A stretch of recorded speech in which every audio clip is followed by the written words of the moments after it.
Terri Horman, Kyron's stepmother, was the last known person to see the second grader on June 4th. I believe that Terri Horman knows where Kyron is. Stepmom Terri Horman remains at the center of the investigation. Now, Kyron Horman has filed for divorce and also slapped Terri with a restraining order. She talked about failing polygraphs. The story to her and the story to me in multiple different occasions didn't line up. Was Terri a drinker? I believe that she was, yes. Did she get a DUI? I believe it was a DUI and also child endangerment. Her son was in the back seat.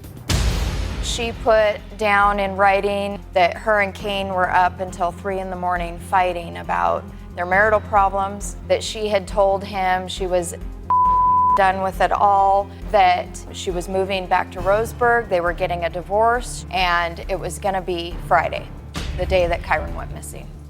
So you think that she might have done something to Kyron to hurt Kane? Yes, definitely. What do you say to that? There is no email or writing. I don't even know what she's. Wow.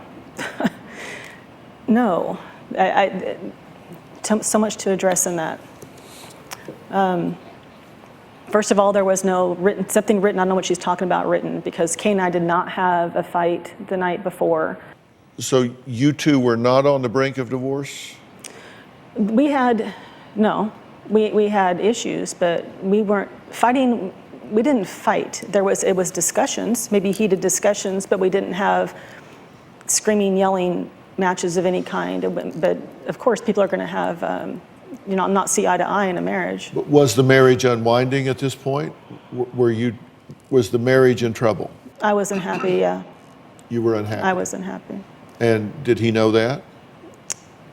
I had told him as much, but he's not very good at listening sometimes. Because I've seen footage and all of the press asking you about that, and you're saying, no, everything's fine, that's all a rumor. I was told to. I was told by law enforcement when that particular thing they told me, if you get caught by the media for any reason, if they come on you and you're not expecting it, just whatever you can make up at the time. Just make sure, just tell them everything's fine if they ask. That's what I was told to say. But you lied to the media. Yes. In that case, yes, because I was told to.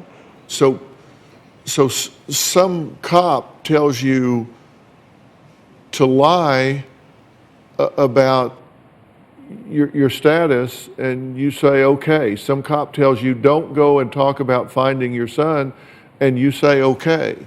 I don't understand that. It would seem to me, if your son is missing, absolute transparency would be your #1 tool in finding that child. Transparency and getting out there and putting the word out there, transparency and saying, I don't want any drama, I don't want any mystery, I'm going to tell you the truth about anything and everything, but instead you don't speak out, and when you're asked questions about the status, you lie about it.